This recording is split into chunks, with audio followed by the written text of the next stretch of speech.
诗篇30，耶和华，求你应允我，怜恤我。耶和华，求你帮助我。你已将我的哀哭变为跳舞，将我的麻衣脱去，给我披上喜乐，好叫我的灵歌颂你，并不住声。耶和华，我的神啊，我要称谢你，直到永远。好，各位弟兄姐妹平安。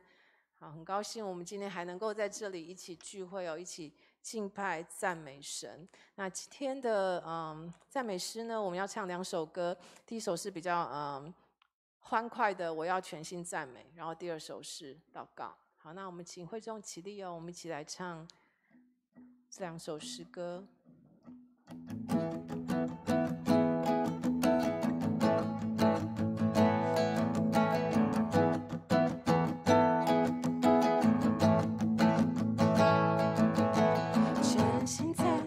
全心赞美进入你的园，全心颂赞献上为祭，是最纯的果子。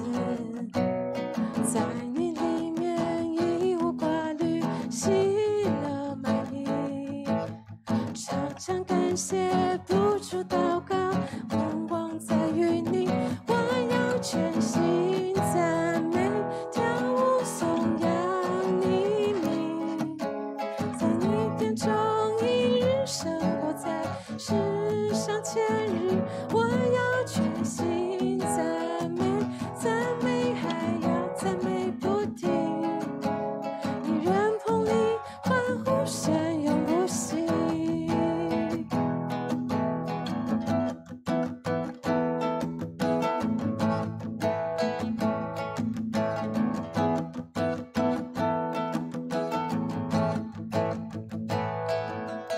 全心感谢，全心赞美进入你的园，全心颂赞献上为祭，是最纯的果子。在你里面一无挂虑，喜乐满溢，常常感谢不住祷告，盼望在于你。我要全心赞美，跳舞颂扬你名，在你殿中一日生活在世上千日。我要全心赞美，赞美还要赞美不停，一人捧你欢呼声永不息。我要全心赞美，跳舞颂扬你名，在你殿中一日生活在世上千日。我要全心赞美，赞美还要赞美不停，一人捧你欢呼声永不息，一人捧你欢呼声永不息。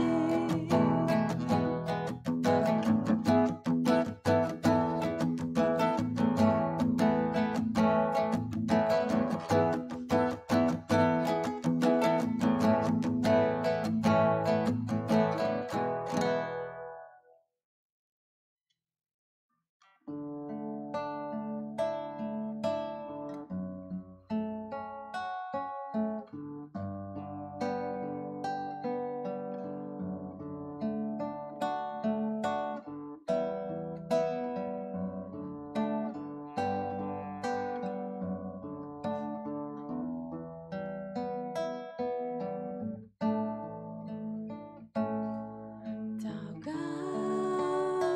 因为我渺小；祷告，因为我知道我需要明了你心意对我重要。祷告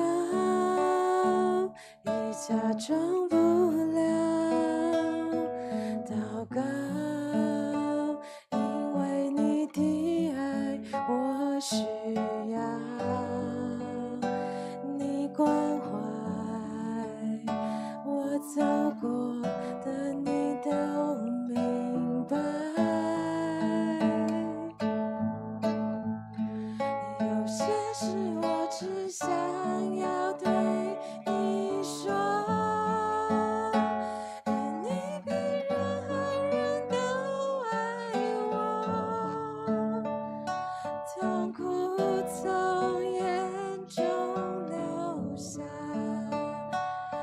知道你为我擦，在早晨我也要来对你说，主耶稣，今天我为你活，所需要的力量你天天赐给我，你恩典够我用。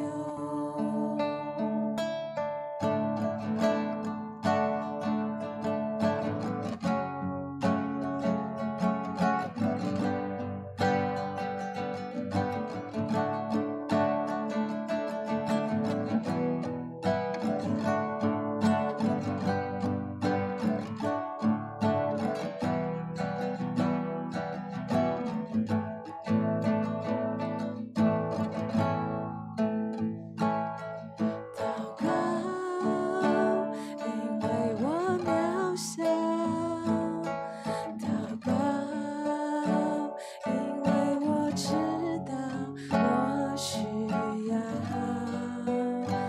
明了你心意对我重要。祷告，已假装不了。祷告，因为你的爱我需要，你关怀我走过的你都明白。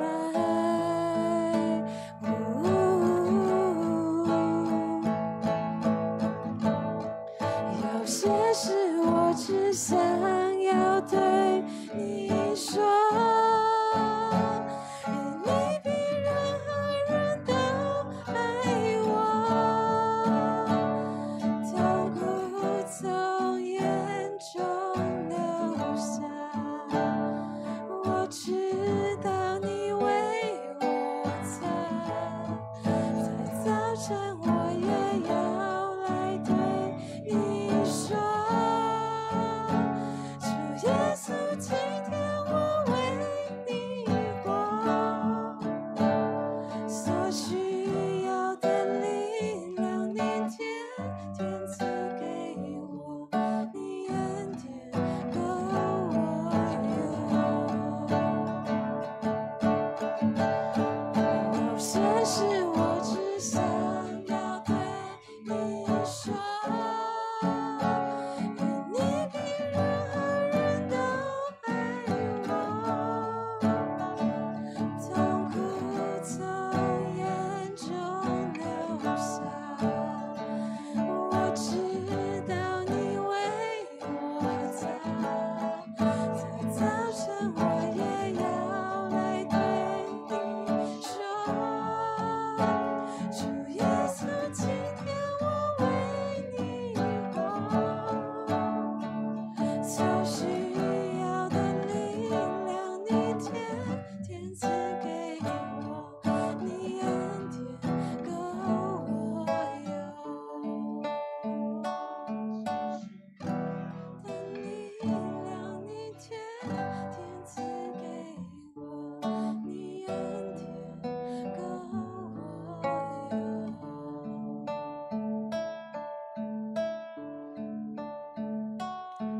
现在让我们一起低头来对天父祷告。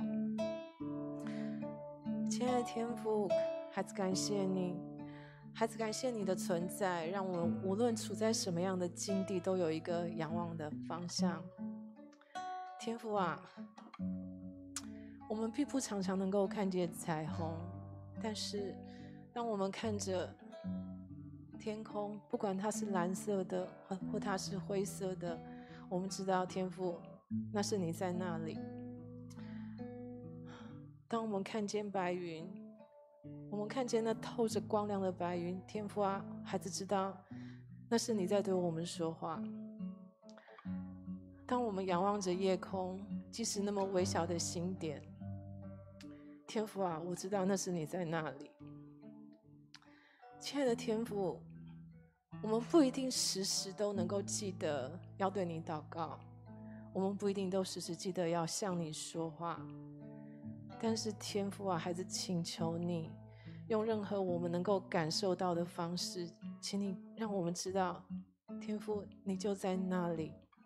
不管现在我们在什么样的情况里面，天父都请你时时的提醒我们，任何事任何话我们都可以向你诉说，即使是那一些我们在心里面我们所不知道的愁苦，我们都知道那些都可以向你倾吐。亲爱的天父，孩子请求你在这一生的每时每刻都温柔的陪伴着我们。孩子也请求你，在我们感到茫然，在我们感到失措的时候，你都在前方引领着我们前进。孩子请求你，即使在我们感到这一切都非常美好的时候，也请你让我们知道，我们完全所走的路是合于你心意的。天父啊，我们都需要你。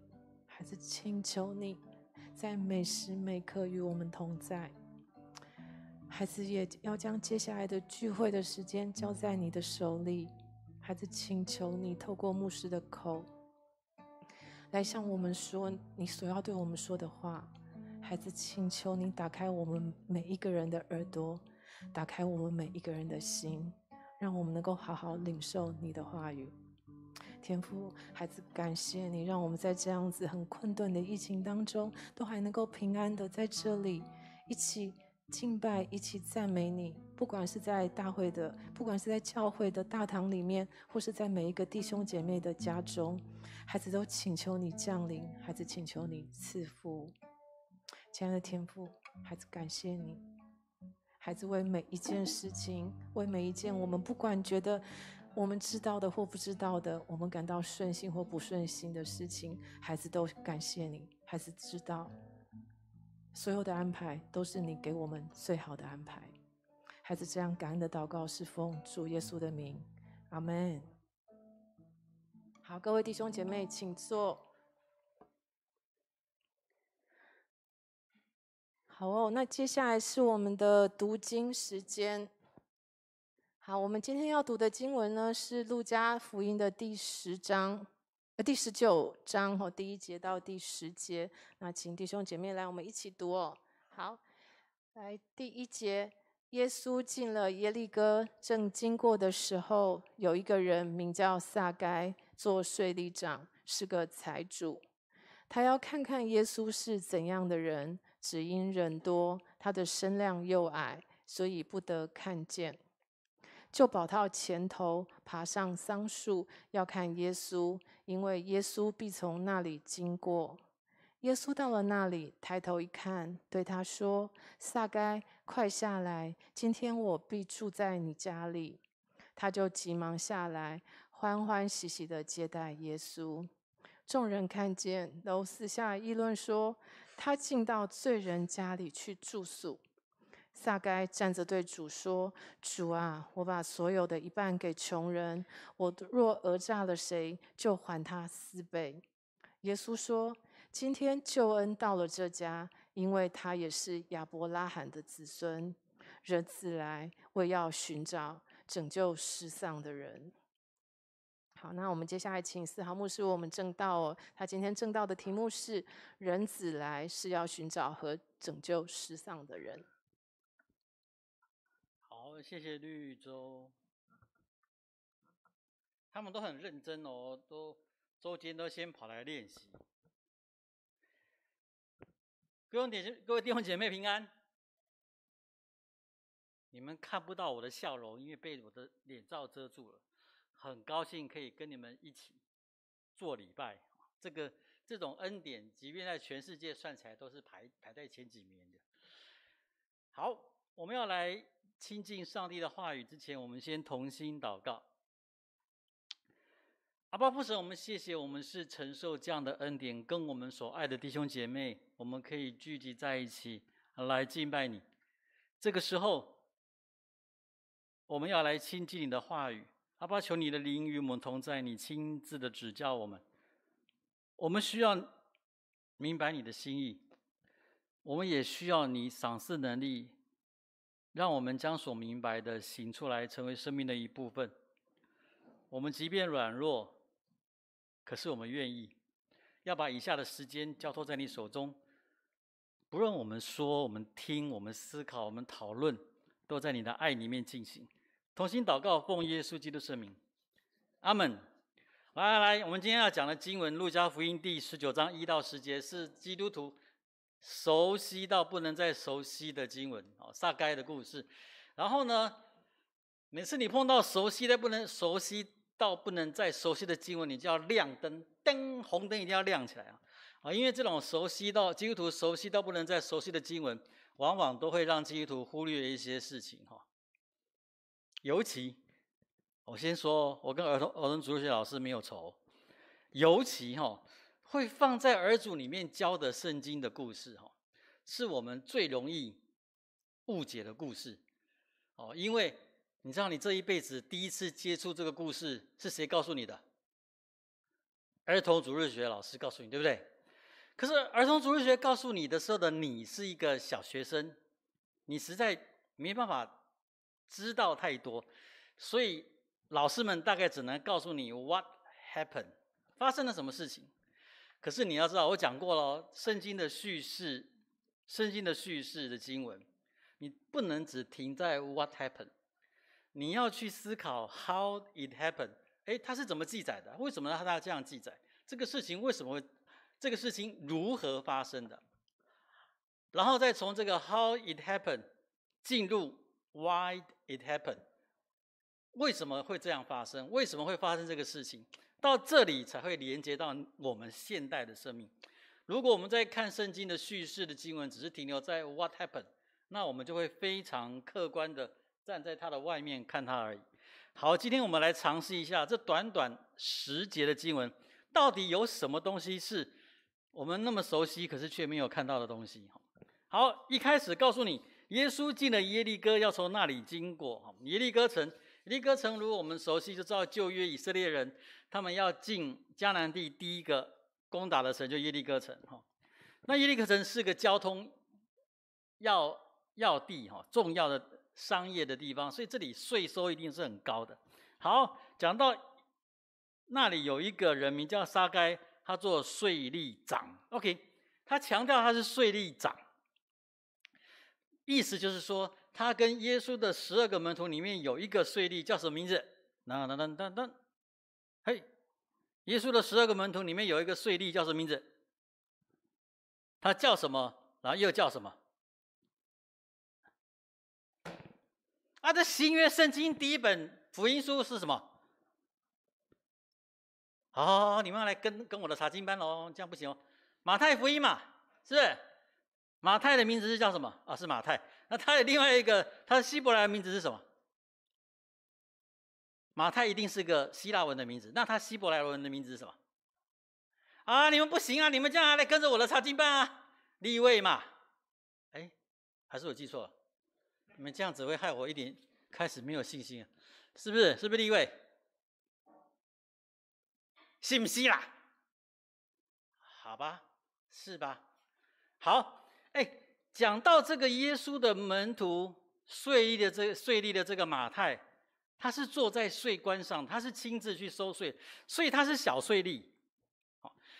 这个是税吏长，这个是大税吏。什么意思？这个是像，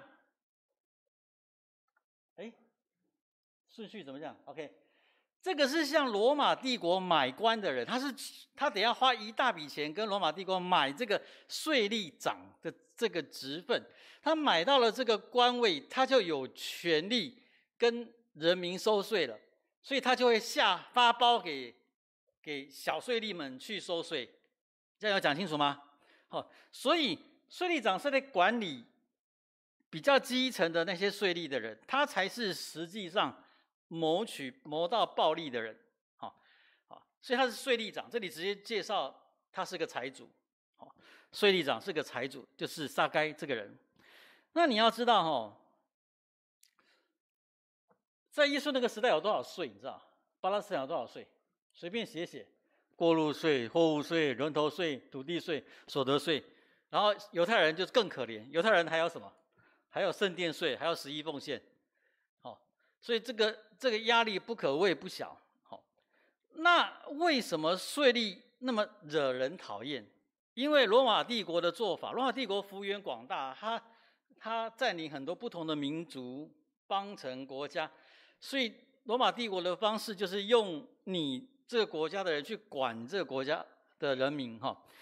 那像这个税吏这种工作，他就容许，比如说犹太人地区的税吏，他容许犹太人来买这个官，然后这个犹太人呢买到这个官位、这个权利，他就去跟他的同胞收税。然后问题出在哪里？问题出在罗马帝国只是跟这个税吏长说：好，那你一年要上缴这个数额的税收，可是你这一年跟这些你的同胞抽多少税，那是你家的事。这样有讲清楚吗？来，各位税吏，来，你们现在是税吏，你们都撒开。如果你们现在是税吏长，然后那个罗马帝国告诉你们说，一年呢上缴50万台币，你会去收多少？哇，有够凶，这个很狠。你50万，你收500万，还有没有更狠的？哎，你们有没有更狠的啦？总不会收个49万还倒贴1万吧？不会吧？哈，所以这一些税吏因为有这个权利，合法的哦，弟兄姐妹，它是合法的权利，它可以多收这个税金，所以他们就拼命的搜刮自己同胞，注意是同胞的钱财，好，然后上缴一个定额给罗马帝国，然后用这个方式自己就发财。所以呢，在那个时代，在罗马跟希腊的文学里面，他把税吏、乞丐、小偷、强盗是并列的。哦，所以你当这个税吏是蛮丢脸，对不对？他跟乞丐、小偷、强盗并列，这是罗马、希腊的文学。如果呢是主后3世纪的犹大拉比的文学呢，他是把税吏跟强盗、杀人犯并列。哎，前面没有到杀人犯哦，好，前面是乞丐、小偷、强盗哈。那这里他把强盗多一个杀人犯并列。那你们猜猜看，如果是新约圣经的文学，税吏是跟谁并列？有没有印象？哟呼，你们要回答我，就算今天是国庆日，你们也不可以不回答我。税吏跟谁并列？在新约的文学，跟什么？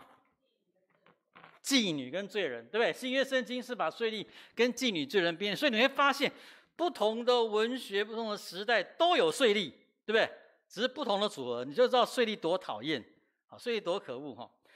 OK， 所以犹太人他们的传统，他们会说，任何遵守律法的犹太人不应该从事税吏的行业，你就可以知道他们对税吏多么厌恶了。好，那我趁这个机会问问你们，嘿，问你们一个问题：遵守圣经的基督徒不应该从事什么行业？来讲给我听，你认为？啊？国税？你要那国税局？国税局有没有给你乱收税？快点，你认为呢？基督徒不应该从事什么行业？什么？他刚说什么？庙公哦。为什么殡葬业？为什么基督徒不可以从事殡葬业？什么？为什么基督徒不应该碰其他信仰的文化？哦，好，那就不要去。好，来，快，基督徒，你的想法，你认为基督徒不应该从事什么行业？哦，讨债公司哈。你是不是看太多韩剧啊？还有没有别的想法？快点，基督徒不应该从事什么行业？牧师，这可能对了哈。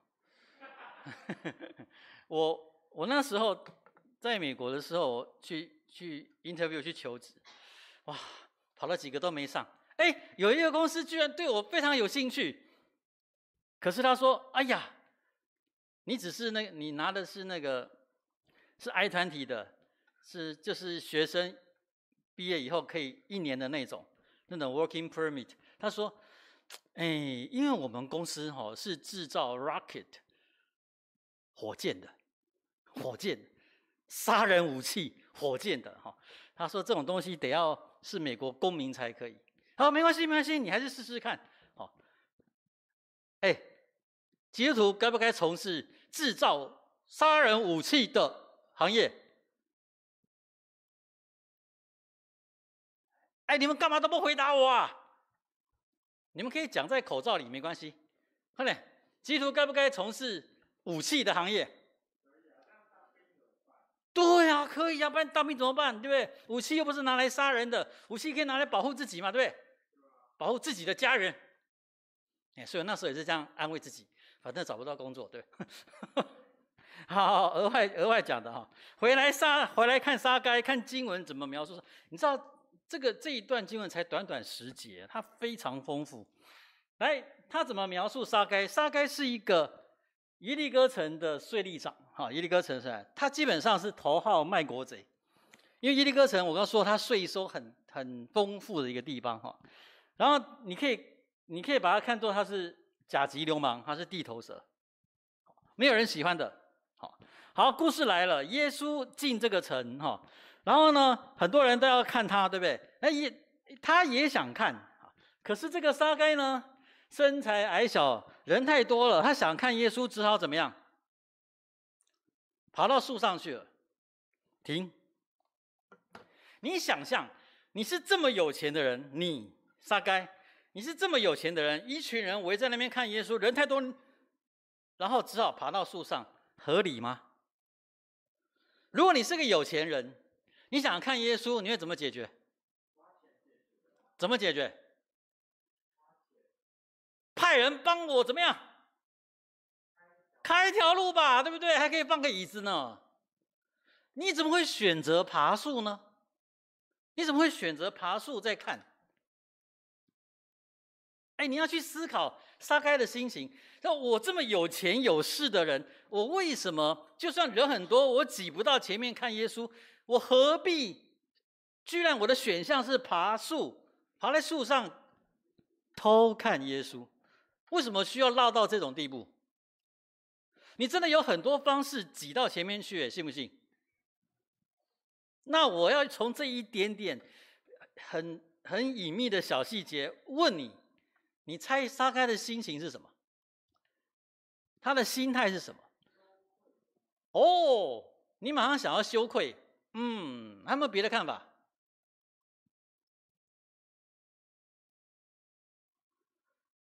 这个人是我认为，我的猜测，他是知道自己是不受欢迎的人啊。他清楚他自己不受欢迎的人。弟兄姐妹，我常说人的觉察能力很重要，自觉，人的觉察能力很重要。这个无关你的学历、学识，无关你的经验，无关你现在是处境是好坏啊，你是什么样高等还是低等你是位居要位还是处于基层，不管你的觉察能力是很关键的一个培养。那其实我认为撒该即便他是甲级流氓，他是甲级流氓，他是地头蛇 whatever， 我认为他是有觉察能力的人。他想要看耶稣，然后他居然人太多了，他选择是爬到树上去看。那学者在那边研究那棵桑树是什么桑树，事实上它不是我们想象的桑树，不过没关系，不是重点。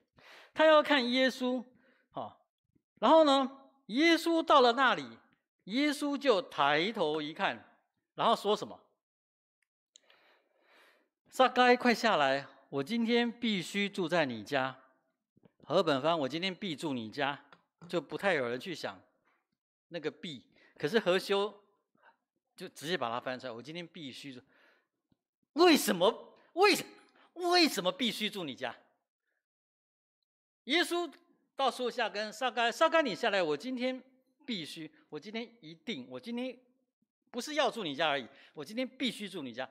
你们回应一下，怎么可以我一个人一直从头讲到尾？你们认为怎么会写必须啊？为什么是必须住你家？因为有什么好必须的？耶稣一定要住在撒该家。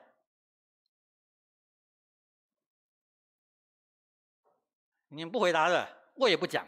好，就接下去哦。啊，什么？因为什么？好，不泄露，我们等一下再回来看。然后呢，你看这个叙事很紧凑。耶稣说：“撒该，你下来，我今天必住在你家。”他就急忙下来，欢欢喜喜的接待耶稣。我跟你讲，这是叙事者讲的，叙事者讲的就算，他是真的。撒该就急忙下来，然后欢欢喜喜的接待耶稣。这时候旁边的人不爽了，他们看到了，就私下议论说：“他竟然怎么样，到罪人家里去住宿？”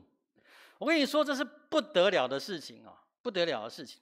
我们常说哦，我们常看到四福音里面提到耶稣和税吏、妓女、罪人同席，对不对？一起吃饭，对不对？这我们在看吃个饭有什么了不起？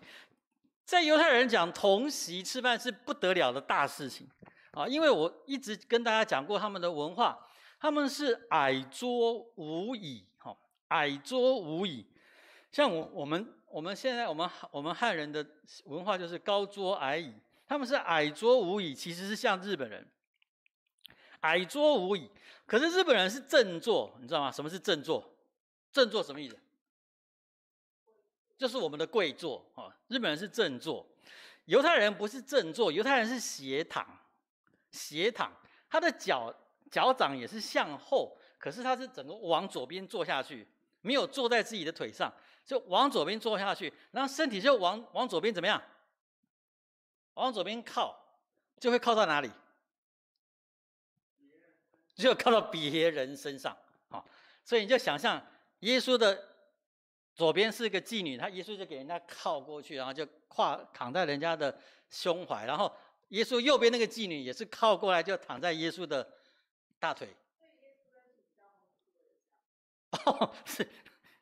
你想害我没办法当牧师，是不是？耶稣不是为了要跟他们交朋友，也是哎，耶稣也是为了要跟他们交朋友。哦，好了，反正你想想看，耶稣要跟妓女、罪人这样吃饭的时候坐成一团，躺成一起，这个不堪入目啊！一样了，这里也是很惊讶，什么？他竟然要去罪人家里去住宿？你知道这些人被视为不洁净的人，是不可以去犹太人家里，犹太人也不会去他们家里的。好，这故事就讲到这里。然后呢，你可以想象，细节没讲，去家里住宿。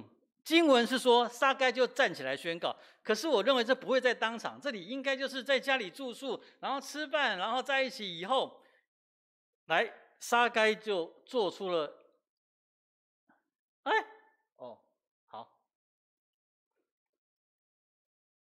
做出一个宣告。好，我们大家看撒该宣告什么。然后撒该的宣告结束以后，耶稣也做一个宣告，然后就结束第10节，到第10节，今天的故事就结束。那我们回来看撒该宣告什么？撒该宣告说：“主啊，我要把我所有的一切，所有的一半给穷人。”好，这也就算了。他说：“我如果讹诈了谁，就勒索了谁，我就还他4倍。”你要知道哈，如果是旧约利未记或是民数记是有规定的，如果你做生意你诡诈，或是你骗你的邻舍，你讹诈你的邻舍，你要如数归还之外，另外再加1/5作为赔偿还他。好，这个是旧约律法的规定。啊，这个是讹诈。他说还，刚刚撒该说还几倍？哟呼！撒该说我一半给穷人。我如果讹诈了谁，我如果勒索了谁，还他几倍？4倍，4倍是吓死人，超过律法的规定哦。律法是说1/5还他，他是4倍哦。好，那撒该为什么会这样讲？另外一处经文，出埃及记22章第1节，这里有记载说，如果人偷了牛羊，宰了卖了，要以5牛赔1牛，4羊赔1羊，这里就比较符合撒该他的做法了。5牛赔1牛，你偷了1只牛赔人家5只牛，5头牛，这实在是这有点严重。然后4羊就要赔1只羊，所以其实呢，撒该是把自己的行为认定偷窃，认为是偷窃，是比较严厉的对待自己的。所以当撒该这样宣告以后，耶稣讲了一个概念。耶稣宣告什么？他说：“今天什么呀？救恩到了这个家，因为他也是亚伯拉罕的子孙。然后呢，最后一句我没有写，人子来是要寻求和拯救失丧的人。”弟兄姐妹，如果你今天读这段经文，你把它读成你抓的重点是一个罪人悔改。你说今天如果读这段故事叙事的重点，你抓成这是在讲一个罪人的悔改，弟兄姐妹，我告诉你，你抓得好，可是你抓得不够好，是有点可惜的，可惜的结论。这个故事不是在重点，不是在讲一个罪人的悔改，这个故事在讲一种顺序。你要看一下这个经文叙事的顺序，这里很重要。耶稣的接纳和撒该的认罪悔改赔偿，孰先？哎，你们怎么没有反应？孰先就是哪个先呐？哎，再看一次，耶稣的接纳就是所谓的宽恕原谅。耶稣的接纳和撒该的认罪悔改赔偿，孰先？好像是撒该先。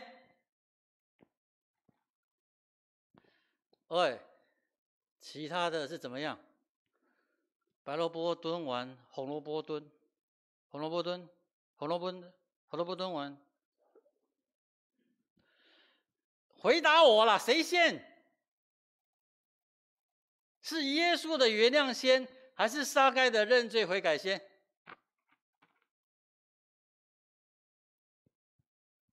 你们是就决定要跟我沉默下去吗？你们是不是有选监症？这选择缄默的检讨。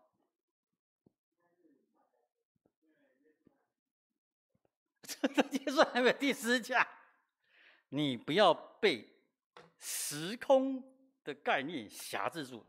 耶稣的救赎是超时空的概念。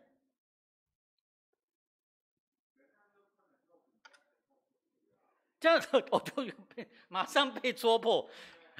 好了，这个事件的发生嘛，耶稣先宽恕他，耶稣先宽恕那个撒该，还是撒该先悔改？讨厌，我完全没有想到你们不回应。你们不回应有不同的 PowerPoint 的写法，你知道吗？我等一下 PowerPoint 写法是你们有回应，我才写成这样子。你们不回应是啊，我怎么接下去啦？什么？为什么？乱讲！你明明你自己会回应的啊，这个那个小侯，你说，他说不回应，来你回应看，谁先？耶稣接纳先还是认罪悔改先？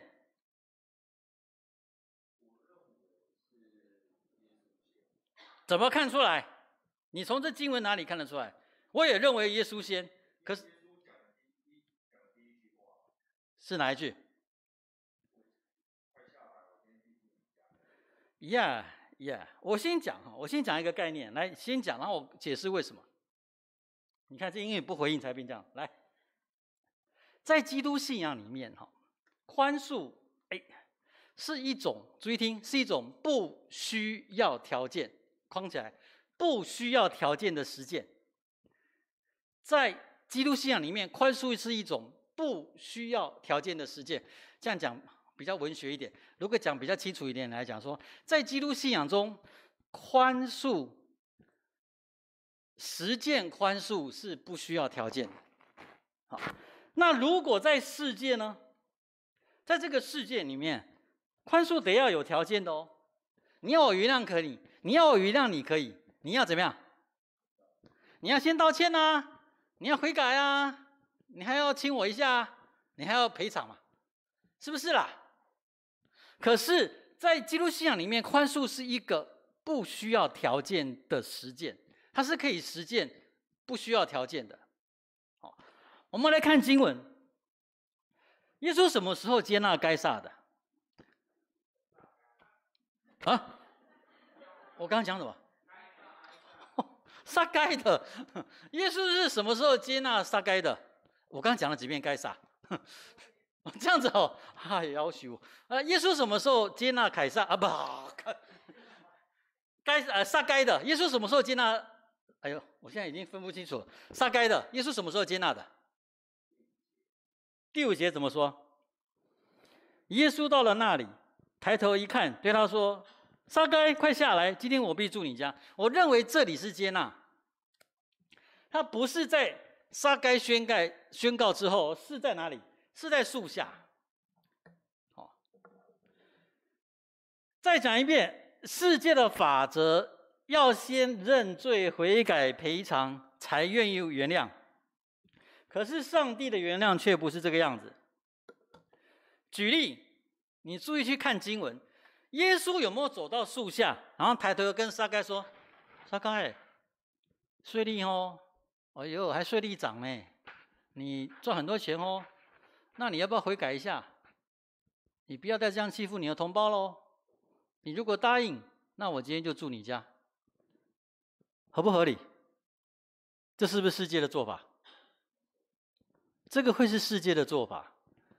可是耶稣走到树下，有提出任何的条件或是交换吗？耶稣直接说什么？撒该，你下来，我今天必住你家。我今天必须住你家，我一定要去住你家，因为我没有地方住了，是吗？耶稣才不在意没有地方住。耶稣要跟随他的人说，他说：“飞鸟有窝。”下句什么？狐狸有洞。人子没有什么枕头的地方，耶稣才不在意呢。可是现在耶稣跟那个撒该说：“你下来，我今天必住你家。”这个已经是接纳了，这个已经是接纳了。好，你上树。如果撒该没有跑到树上面去看耶稣的话，耶稣会找到他。耶稣找另外一个。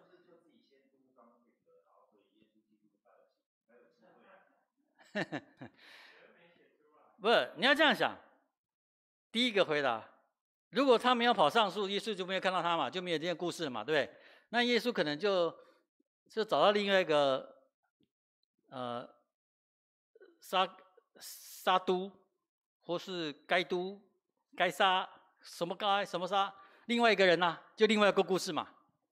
所以其实可能还是要有某些行为或是行动，这个状态才会成。我不敢否认，可是我们可以去思考，撒该的爬树看耶稣是有预备要悔改吗？可是我刚刚已经有跟你讲了，他有一个自觉，他是一个怎么样？对，他是一个不被大家喜欢的人，所以他会是一个寻求的人，只是他是我毫无概念的人，他不晓得何去何从，他不晓得该做什么事扭转他的情况，他今天只是想看耶稣，这个人可能有带来希望，可是他也不晓得要怎么亲近他。可是你会发现，耶稣的主动接纳，开启了他悔改的机会。所以耶稣说：“撒该，你快下来，我今天必住你家。”我们换个故事好不好？因为这故事熟了，有没有可能撒该没悔改，就耶稣住他家了，然后吃了也喝了，然后宾主尽欢，喝了3瓶 whisky， 好高兴，然后隔天耶稣就走了，然后撒该没有做宣告，有没有可能？有可能啊。所以下一次耶稣来到耶路哥城的时候，又碰到撒该，请问他还会不会亲近撒该？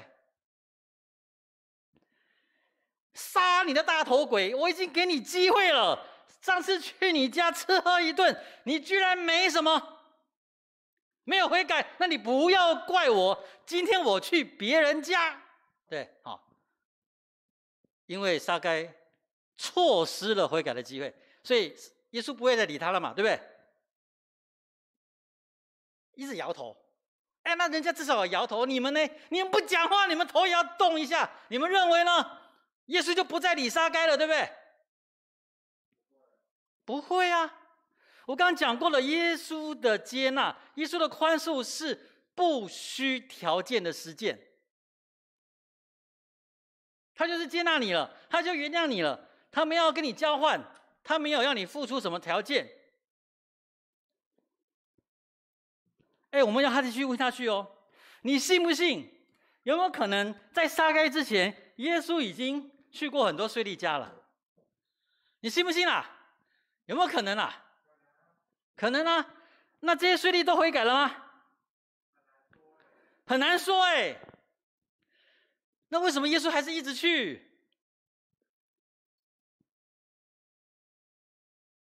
至少可以吃一顿嘛，对不对？是不是？弟兄姐妹，如果是不需要条件的实践，那耶稣在做什么？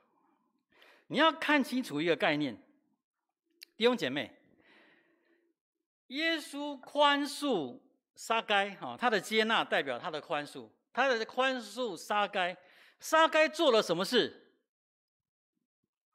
哎，撒该的宣告，用我们的基督教术语来讲，两个字是什么？哎，什么事啊？悔改嘛，对不对？好，那你注意听，耶稣才做出一个宣告，他说：“今天怎么样？救恩到了这个家。”哎，他不是说今天宽恕到了这个家，不是，今天救恩到了这个家的意义，在我来诠释，就是这个人已经跟上帝怎么样？和好了，这个人跟上帝和好了，所以你得要看清楚，有宽恕，有悔改，这两个元素加在一起，就等于可以怎么样了？和好了，有清楚吗？耶稣说，今天这个救恩到这个家，代表说和好已经达成了。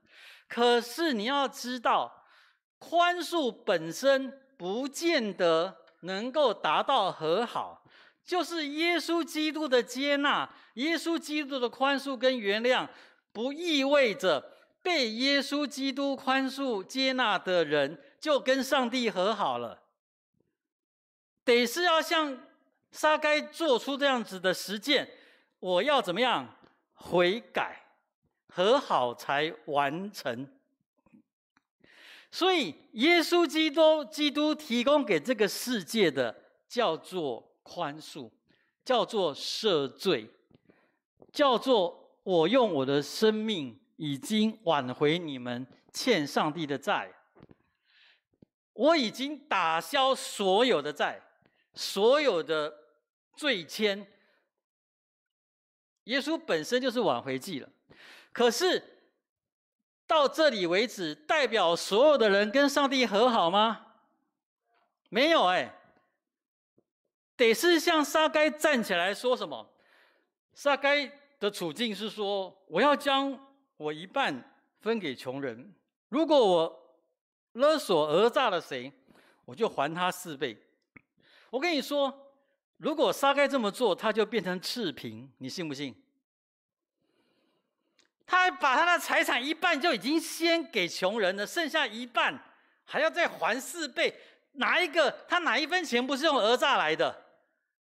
那现在要还4倍，不就变赤贫吗？你知道这个叫做代价这个就是我现在得到这个恩典，我愿意做出生命的回应他愿意去做这个生命的回应，那就形成了和好，成就了和好。在基督教信仰里面，包括犹太教，在基督教信仰里面，上帝的宽恕是先行的，上帝的宽恕是先发生的，然后上帝就既然已经先行了他的宽恕，那他在等什么？等人的回应。那人必须用悔改来回应，用改变来回应。如果有任何人说他接受上帝的宽恕，呵啦，你要原谅我嘛，那我就好吧，我接受一下。那意思就是说，他生命要做出什么改变，悔改。弟兄姐妹，你不要小看撒该的这短短10节的故事，他把宽恕、悔改跟和好讲得很清楚。基督教很多的教导，很多时候在教导宽恕是有瑕疵的。基督教有时候在教导原谅的时候，没有讲清楚原谅的目的是什么，常常把原谅当作一个目的在实践。哦，你是基督徒，你要原谅人家啊，你要原谅人家啊，你让这个受苦的人心里蒙受更大的苦毒。我为什么要原谅他？可是我说没有讲清楚的是，你原谅的目的是为了要跟他什么？和好。所以原谅从来就不是一件容易的事情。你如果没有准备好要跟这个人和好，或是这个群体和好，你根本不可能实践原谅。你今天说我要原谅你的意思，其实就已经宣告我要跟你和好了。那我既然已经原谅你了，接下来球已经丢给谁了？丢给那个需要我原谅的人，他要悔改啊。那通常这个是他迫害我嘛？通常是这个人欺负我们，像我这个人有愧于我，现在我已经提出我要原谅了，就是不论你怎么伤害我，你之前怎么对我，我现在愿意跟你和好。那我现在就在等你的回应，等你的不再伤害我，不再欺负我。你如果愿意不再伤害我，不再欺负我，那我们俩的关系就从零开始和好，开始建立起来了。这个是基督教信仰里面一个很核心有关于宽恕的教导。可是你知道，我们大部分我们并没有这样教啊，这是非常可惜的啊，是非常可惜的。当你把宽恕实践成宽恕的目的，其实你会变得很苦毒，你会变得很不知所措，你甚至会讲那种话：漫画，我原谅你可以，你这辈子都不要再出现我的面前。你不要那么干脆嘛，这个不是和好，你这个只是你放弃报复。可是你的原谅不是放弃报复而已，弟兄姐妹，在我们的信仰里面的原谅是已经愿意和好。你得去看耶稣的这个做法，然后重新回想上帝的做法。上帝原谅我们这些罪人，是我们先悔改了吗？没有上帝是先让耶稣基督的宝血洗清众人的罪耶，他没有提先悔改。上帝先让耶稣基督为我们死，洗清我们众人的罪以后，其实上帝就开始等这个悔改了，那这个就建立关系了，这个悔改了，这个就建立关系了。所以这个是上帝做事情的 pattern， 是他做事情的模式。我常说基督徒，我们在读圣经的时候，你怎么认识上帝？你认识上帝对自己的启示，对自己的性质的宣告之外，你要观察上帝做事情的方法。上帝做事情的方式，那就是上帝本身。你是这样认识上帝的，上帝是这样实践宽恕的。他在人还没有悔改之前，还没有想要悔改之前，上帝已经先原谅，他已经让他的爱子主耶稣基督的宝血已经是洗清众人，所有人弟兄姐妹，不是只有洗清基督徒，洗清所有人的罪了。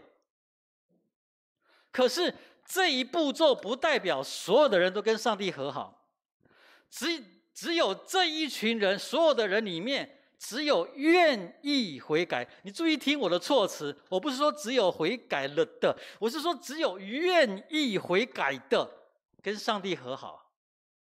弟兄姐妹，悔改在我来讲，从来就不是一个完成式，所以我拒绝用完成式的语汇去讲悔改。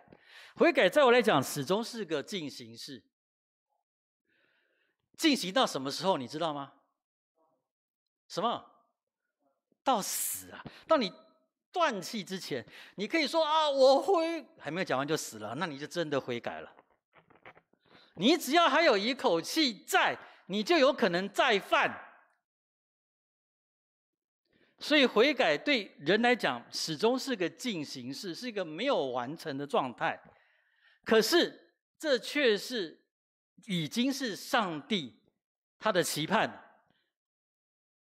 他只要看到你是一个愿意悔改的人，你在愿意悔改的过程，即便不断的失败、跌倒、再犯，然后颓丧、失望，乃至于绝望，你只要还有能愿意抓着一丝丝的希望，你只要能抓住一点点的光明，你说我愿意继续悔改，你就仍然走在那一条上帝恩典的路里面。弟兄姐妹，撒该就是已经是一个很惨的状态了。你千万要把撒该这个叙事拿去跟前面19章，怎么不见了？不对，拿去跟前面18章那个官的叙事做比较。那个有钱人，那个有钱的少年财主，他来问耶稣说什么？善良的老师，我该做什么才能承受永生的那个官？记不记得？记不记得啦？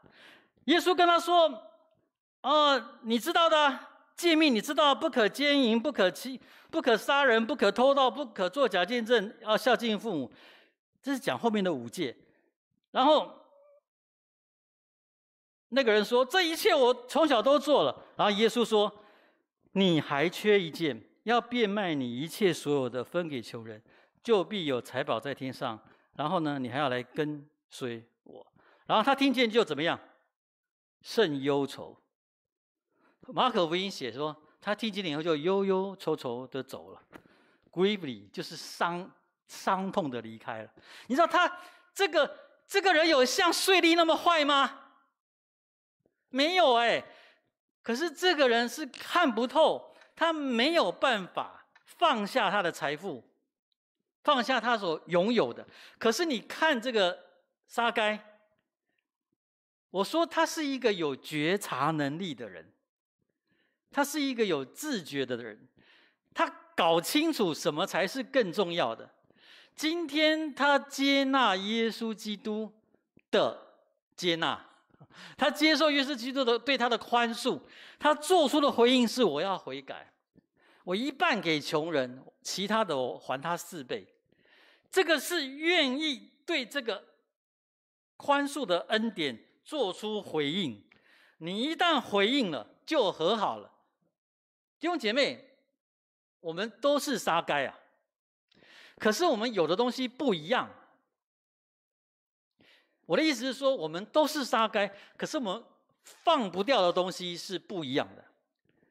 有些人就真的是金钱，有些人就是权力，有些人是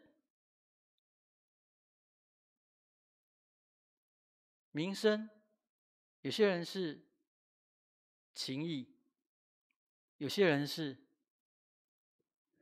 whatever， 不管再怎么你认为正当的理由，如果你为了他没有办法接受上帝的宽恕，那你就是18章那个官，你不是19章这里的撒该。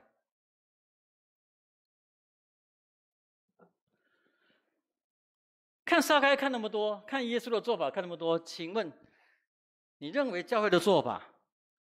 我认为教会做法常常不同于耶稣，为什么？因为我认为教会的顺序常常是错的。教会怎么面对罪人？教会面对罪人都会说什么？你要悔改信耶稣，就必得救。我们都设下了一个屏障，我想看你悔改，我们教会才要接纳你。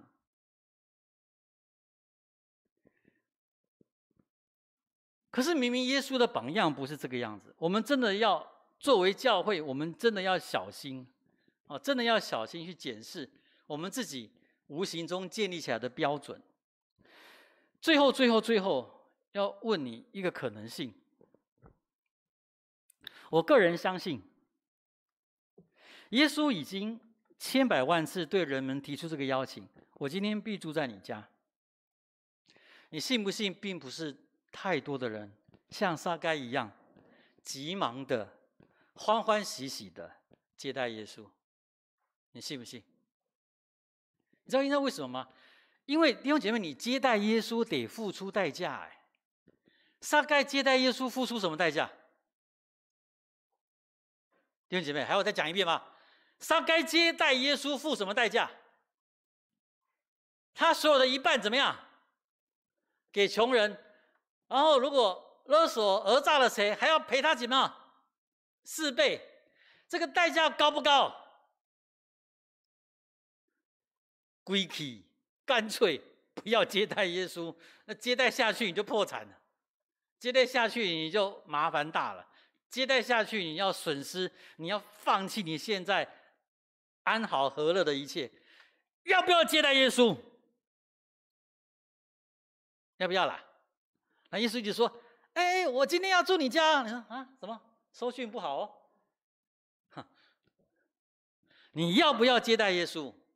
我相信我说过了，耶稣已经千百万次对人们提出这个邀请：我今天必住在你家。可是弟兄姐妹，作为撒该的我们会真的像路加福音里面这一位撒该这样急忙的，然后欢欢喜喜的接待耶稣吗？即便是得付出巨大的代价。各位撒该们，这是我们该自己给的答案。我们同心来祷告。阿爸父神，我们看这个地头蛇，我们看这个无用的人，我们看这个诡诈，这个令人鄙视的撒该，耶稣居然就接纳他，在没有条件的情况下就已经先接纳他了。我们在震惊之余，阿爸父神，我们为这个深深的献上我们的感恩，因为我们都是撒该，我们都有为了自己的利益讹诈别人、欺负别人、践踏别人的时候。可是阿爸父神，谢谢你，我们没有丧失我们的觉察能力，我们没有失去我们的自觉，我们可以知道清清楚楚知道自己的不堪，知道我们自己需要恩典，需要这个救赎。所以阿爸父神，我们即便不像撒该这样的魄力，我们即便没有撒该这样的潇洒，阿爸父神，请你纪念我们的愿意。我们的愿意或许只有一点点开始，一点点代价，一点点的付出，一点点的放弃。可是阿爸，你就砥砺我们，你就帮助我们，在我们一辈子的挣扎里面，阿爸父神，你就让我们维持向着你的方向走。我们实在珍惜，愿意跟你和好。谢谢你已经恩待我们，帮助我们众人都用我们的生命去接纳、去回应。同心祷告，奉耶稣基督圣名，阿们。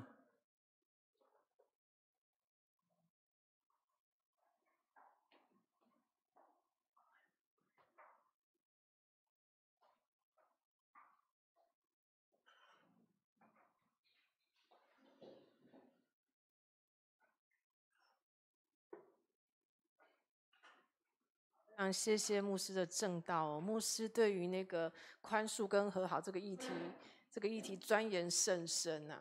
就是我不知道大家有没有感觉到，就是牧师一次一次在讲这个题目的时候，越讲越清楚。对我自己觉得收获很多。那我以前是讲不清楚啊。没关系，我宽恕你。牧师波，我有点好奇耶，就是撒该他当时对耶稣说的这样的话，他后来的确做了这样散尽家财的行动吗？你说他是不是真的有做？对，他行动是真的做了吗？圣经里面好像没有提到后面，对不对？我也觉得很困难，不过他有这个迹象。哦，好。好，那我们接下来我们要唱那个我们回应诗哈，我们今天唱那个全然像你。好，各位会众请起立哦。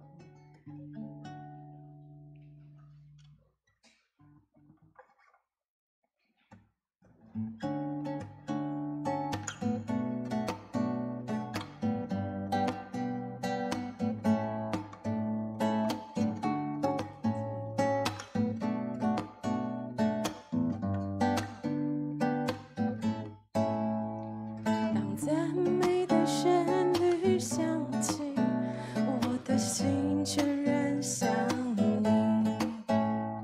当圣灵的恩膏满溢，我的心不再封闭。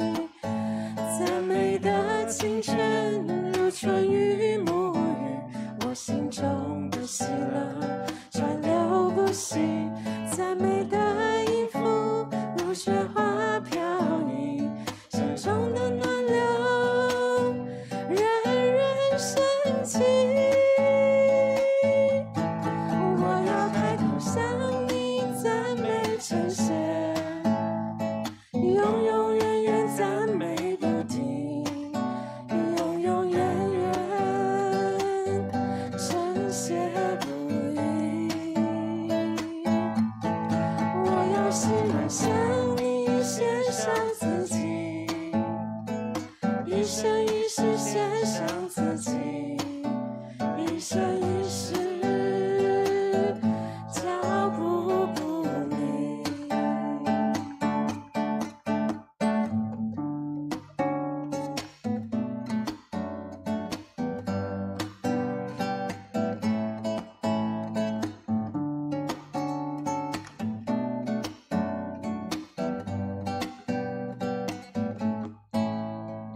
当赞美的旋律响起，我的心全然像你。当圣灵的恩膏满溢，我的灵不再封闭。赞美的清泉如春雨沐浴，我心中的喜乐川流不息。赞美的音符如雪花飘逸，心中的暖流人人升起。我要开口向你赞美称谢，永永远远赞美不停，永永远远称谢不已。我要喜然向你献上自己，一生一世献上自己，一生一世脚步不离。我要开口向你赞美称谢，永永远远赞美不停，永永远远称谢不已。我要喜然向你献上自己，一生一世献上自己，一生一世脚步不离。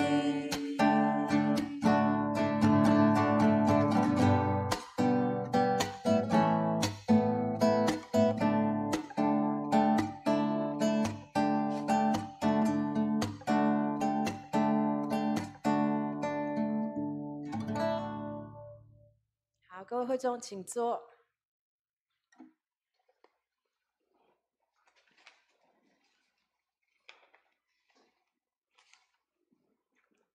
好，那接下来是我们的奉献时间。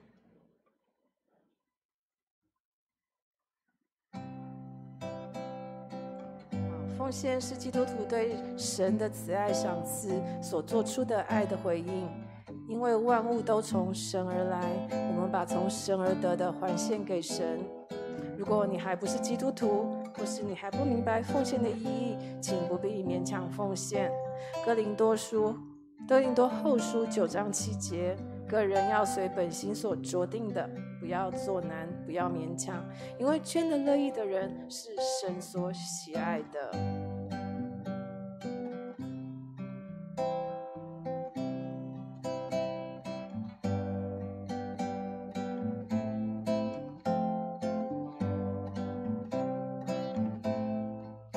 各位会众行起立，我们一起来唱奉献的诗，一切全献上。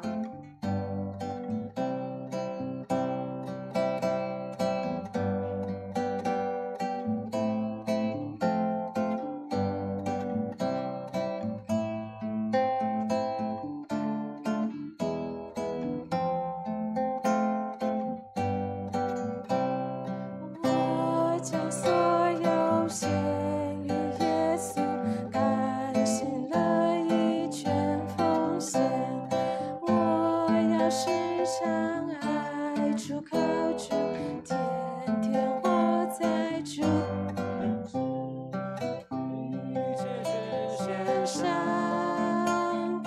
一切全献上，献于爱我尊贵救主，一切全献上。好，那我们一起低头来对上帝做一个奉献的祷告。亲爱的天父，感谢你让我们能够在这里团聚，一同敬拜，一同赞美你。天父，求你悦纳孩子们甘心乐意的奉献，也求你保守我们心中常怀感恩，做你所喜悦的事。祷告是奉主耶稣的名，阿们。好，各位会众请坐。好，那接下来是我们要欢迎新朋友的时间。我们今天有很多新朋友呢，然后我们来，我们第一位欢迎那个赖博涵。博涵本身是基督徒，是不是？好，来，可不可以跟我们简单介绍一下，你自己？我们要给他点提示，不然他们通常一句话就会坐下来了。就是为什么到这个教会来？哦，因为我之前在学城教会啊，有朋友在这边聚会，所以来台北后就来这边，对啊。哦，这样啊，今天那个参加聚会感觉还好。刚才牧师的证道有没有带给你什么启发？有，我有听过牧师讲到，所以还好。哦啊，好，谢谢你啊，欢迎你来，请坐。好，那我们接下来是郭嘉恩，看起来也是基督徒，是不是？好，来，嘉恩，请跟我们简单介绍一下自己。喂，听得到吗？听得到。好，我来自高雄的独立教会，然后上个月开始来台北工作。那以前就有听过牧师的讲道，所以就很自然的来这边聚会。对，以前是线上的听还是现场？以前在大学，因为我是应届毕业生，那我之前是在高雄医学大学，然后牧师有时候会到那边的团契做分享。哦，这样子。独立教会是一个教会的名称？不是，我们教会叫做复兴2路礼拜堂。哦，请问什么是独立教会啊？什么意思？这样，是某一种系统。不好意思，谢谢你。算是长老教会或是这样。好，谢谢。好，谢谢嘉恩。比如说林森南路礼拜堂。对。南京路礼拜堂，你那个时候礼拜堂。所以这种称为独立教会，它是一种教会的分类吗？谢谢，然后谢谢嘉恩，也欢迎你。那我们接下来欢迎另外一位郑伟明吗？好，来，伟明来跟我们简单介绍一下自己。好，你为什么来？大家好，我今天是跟朋友一起来的。他说有一位讲话很有趣的牧师，说故事非常的好笑。今天来果然让我大开眼界，对。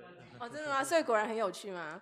就以前我念过教会学校啊，然后之前在台上的讲话就是一直看着故事，然后讲完就结束了，没有那种幽默的互动跟真的精彩的比方这样。那像牧师一直问问题，大家都不回答，就我们继续保持沉默就好。其实我蛮期待说，如果可以看到投影片有2个不同版本，那也蛮好笑的。对，好，谢谢伟明，欢迎你来。好，那谢谢今天我们拍手欢迎今天的新朋友吗？好，谢谢。那大家等一下在问安的时候，也可以跟新朋友稍微打一下招呼。好，那我们接下来有教会的有没有要团契有没有要报告？有。好哦，我们欢迎玉贤。就是我们的实体团契要到12月11号，所以接下来双周六的每个月第2跟第4周六一样有线上团契。那目前的主题就是认识白工，就是请团契的契友们来分享自己的工作，还有你的生命故事。那这持续招人中，因为都没有人报名，所以昨天就我跟俊香先身先士卒啊，不是先抛砖引玉，介绍身先士卒下3个字是什么？抛砖引玉好对，就是先介绍我们的工作。那接下来如果各位对你的工作，大家都不要小看自己的工作啦，对，绝对都比税吏好，所以就欢迎你来找同工们报名，然后来分享你的工作。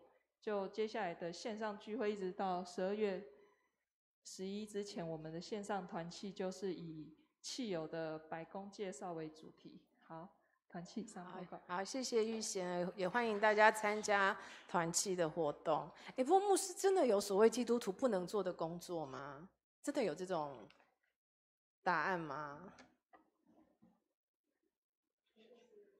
我有点好奇。然后其实刚才你讲到我有2个问题，那你太快就突然结束，我也突然吓一跳。我想跟你互动，你不要。就另外一个是所谓失丧的人，我们如何定义失丧的人？好。第一个问题，基本上基督徒不能讲不能，基督徒有没有不可以做的工作？基本上我认为没有。你要讲出你自己的理由。OK， 好。那什么叫失丧的人呢？在圣经的定义里面，就是跟上帝隔绝的人，跟上帝隔绝的人。好，不准张富如问问题。好 ，OK。不如问题，请问问题，你可以举手问问题，我麦克风对给他。我想问一个工作，就是我之前在104看到行天宫在征执事，月薪有4万5，我可以去做吗？因为在古亭教会当执事没有钱。教会的长老执事本来就没有谢礼，行天宫的执事有钱是不是？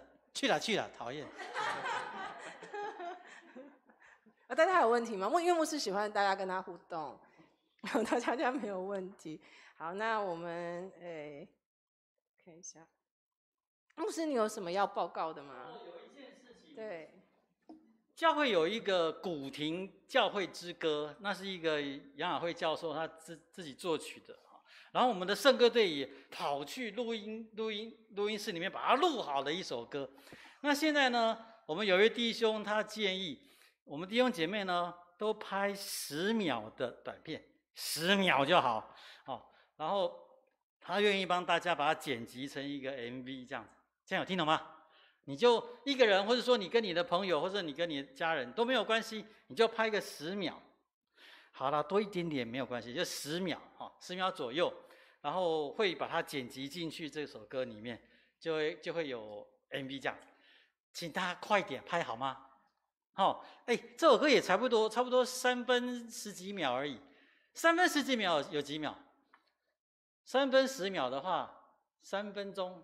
就是180再加10，190秒，190秒除以10，也才19支短片嘛，对不对？所以，赶快拍好吗？不过这个可以反复啦，反复一次就变成6分20秒，有截止收件，再反复这样。有截止收件的日期吗？你给一个日期，大家比较能够做。这样对不给 deadline 大家都不做，对不对？现在几号？现在10月10号。好，那明年10月10号，好吗？好了，年底前呢，大家拼一下，拍一个10秒的短片，好不好？许木，年底前可以吗？年底后好，接下来要许木在后面。那许牧师，欢迎许牧师。许牧师怎么样？他自我介绍是？他很重要啊，他不在，我都念不出名字啊。好，那个玉贤可以麦克风给许牧师啊，许牧师跟我们让大家认识一下牧师的命令啊。我们看，我们只有在牧师的群体才有权威，这样。好，新朋友们平安哦！我是我们本教会的那个关怀牧师。那当然，因为我们都是走活泼路线的，那就大家放自在。然后结束后，我们就可以互相聊天啊，或干嘛，也很欢迎你们来到我们当中，这样可以吗？报告主任牧师，这样可以吗？好，谢谢许牧师。好，牧师报告完了哈。好，那我们就大家一起起立，我们来唱那个3一颂。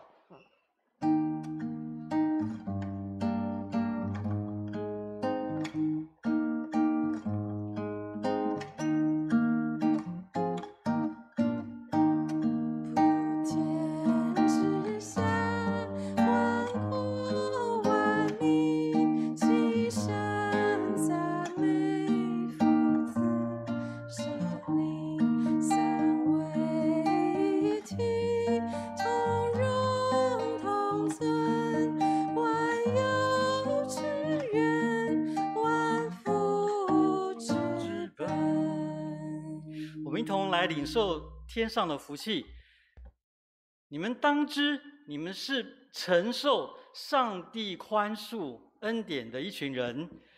当在你们的生命中尚有气息之时，不放弃每一天的挣扎跟改变，用你的生命来回应上帝给你的恩典。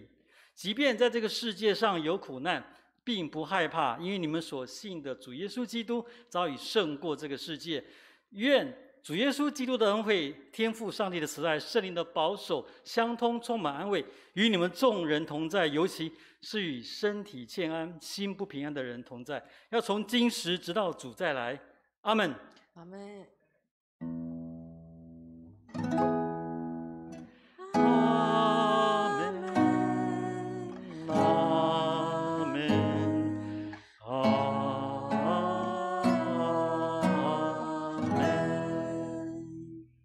我们来唱请安的诗。好，各位会众先请坐。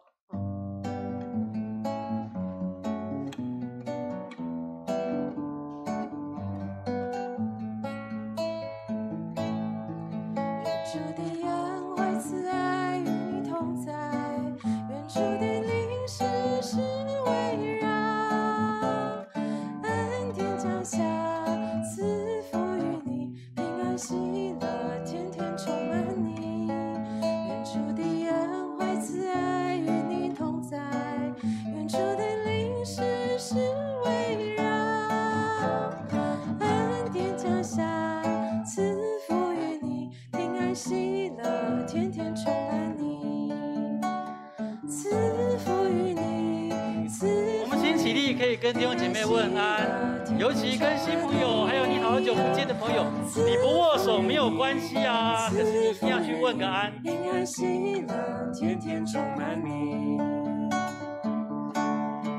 愿主的恩惠慈爱与你同在，愿主的灵时时围绕，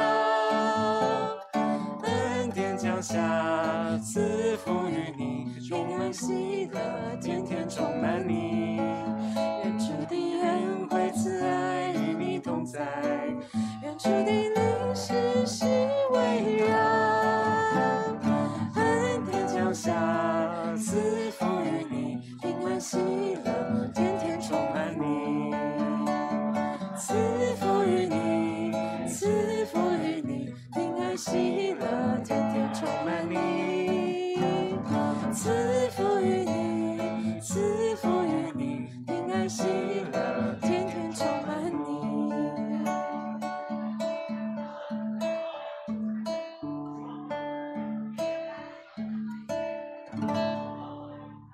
好，那我们今天的聚会到这边结束。那我们下次再见，祝各位主日平安。